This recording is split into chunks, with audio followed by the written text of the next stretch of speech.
Hey, Frog Prince Rana here, and thank you for dropping by. Today, we look at one of the most prolific, stupid politicians in the face of the earth. Yes, there are many stupid politicians out there. In UK, we have Boris Johnson, who would be quite high up in the list. But today, we're looking at the dumbness that is called Marjorie Taylor Greene. First, we will talk about some of the verifiable false claims made by this moron before we move on to evolution. With regards to 6th of January Capitol insurrection, she argued the timeline doesn't fit the narrative.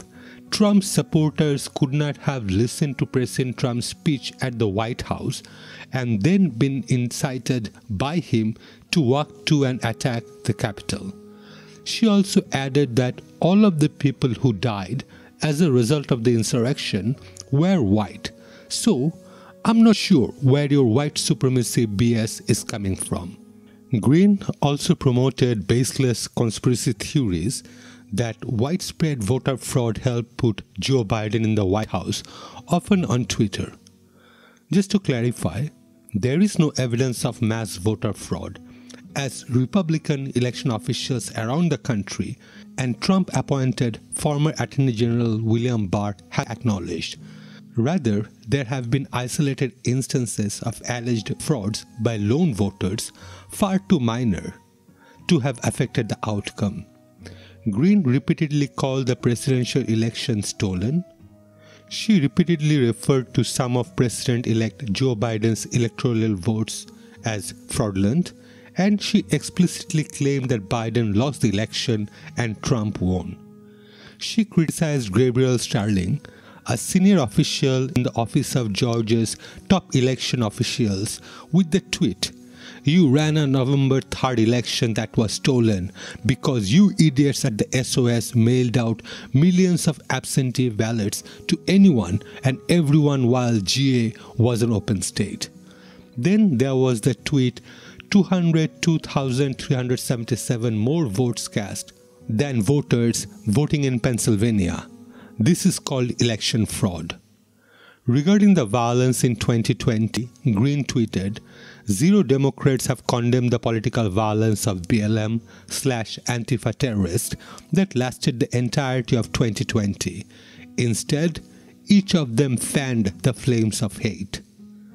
Obviously, numerous Democrats, including Biden, House Speaker Nancy Pelosi, and senior members of the party's congressional caucus, condemned rioting and looting last year, while also supporting peaceful Black Lives Matter protest against racism and police brutality.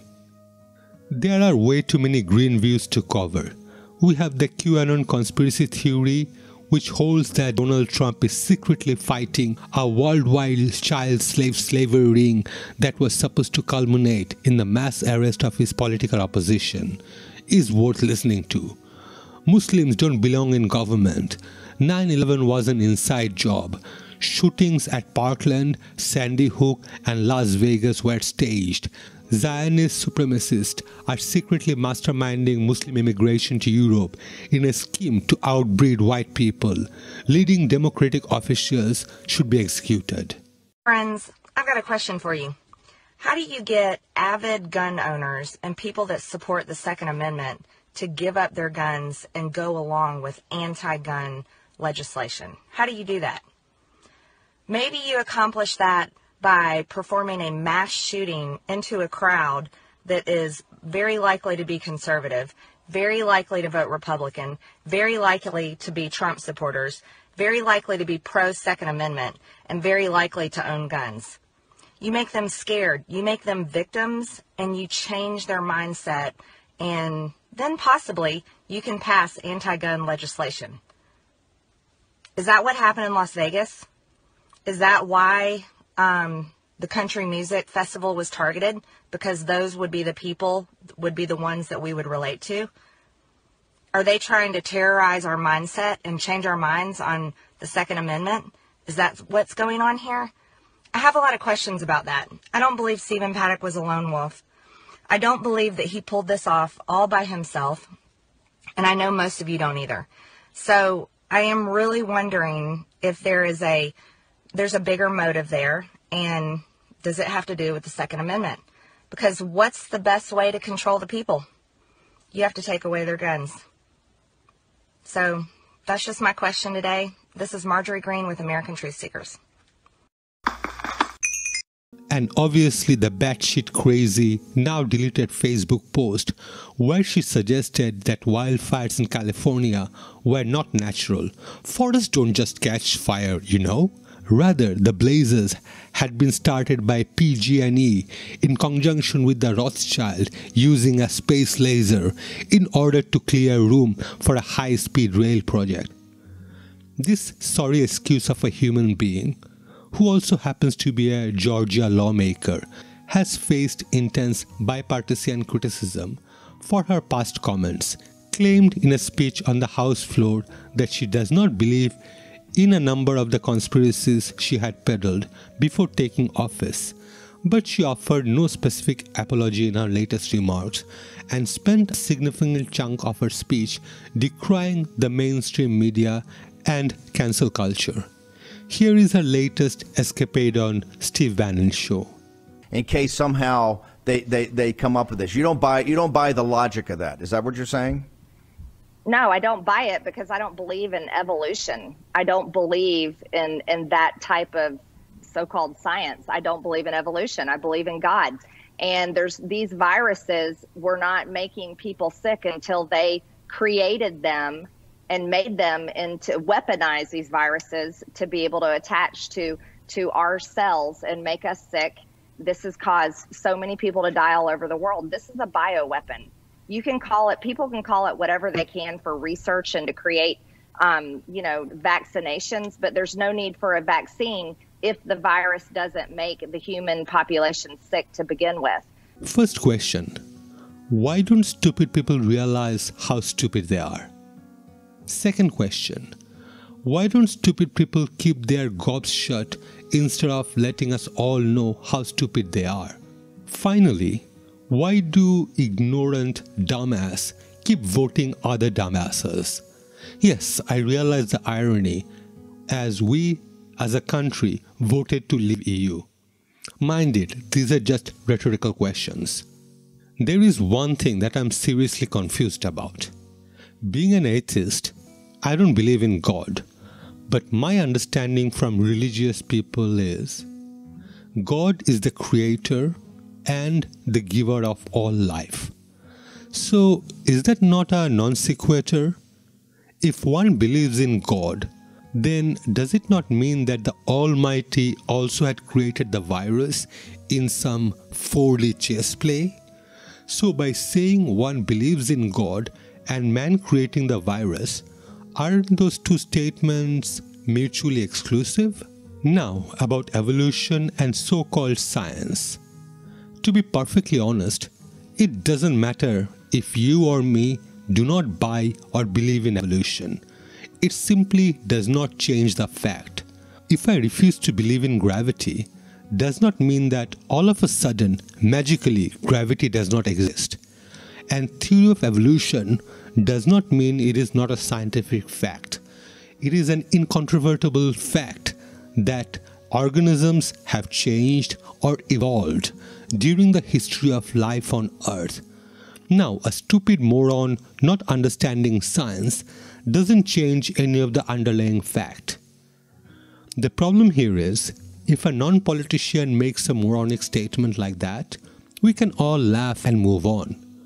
But when a lawmaker makes such a statement, they actively encourages other morons to follow suit and refuse to understand it as well. There was a Simpson episode where Ned Flanders is shocked after seeing a new display at the museum about evolution.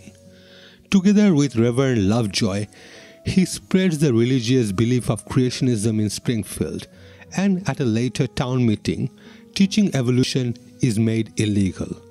As a result, Lisa decides to hold secret classes for people interested in evolution.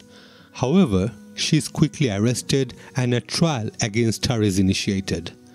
This episode, called The Monkey Suit, was loosely based on the famous Cope's monkey trial from 1925. The episode ends where we see Homer ecstatic at getting a beer from Marge. As he tries to open it and fails, the more primitive he gets, hooting and banging the beer on the bench, disrupting the trial. Ned loses his temper and tells Homer to stop behaving like a monkey.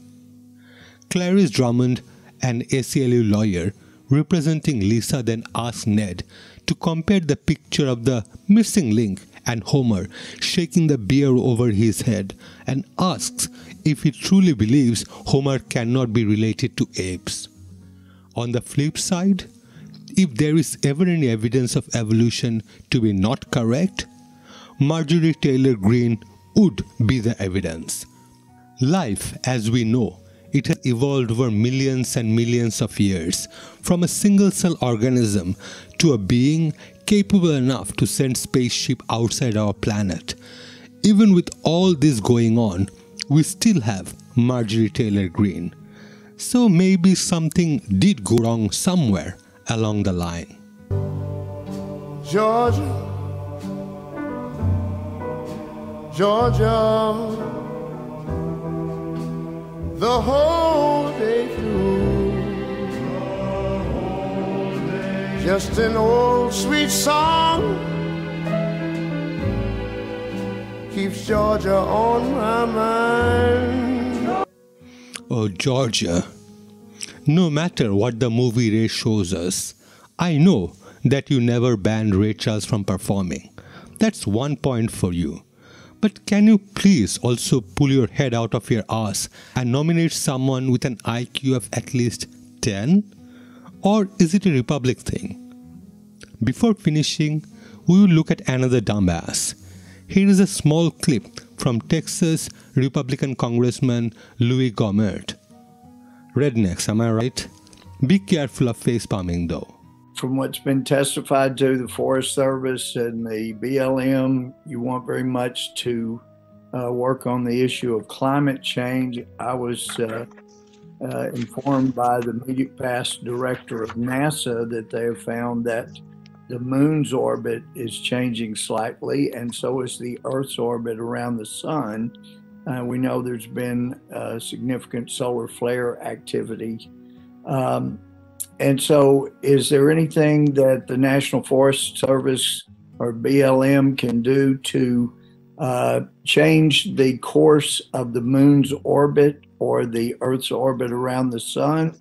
Obviously, that would have profound effects on our climate. That is more than enough dumbness for this video. If you have enjoyed it, please do like, comment and share. It does help with the algorithm.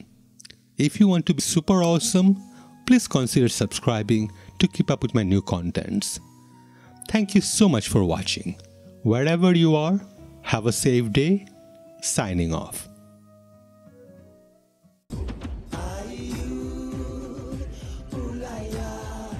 We are one.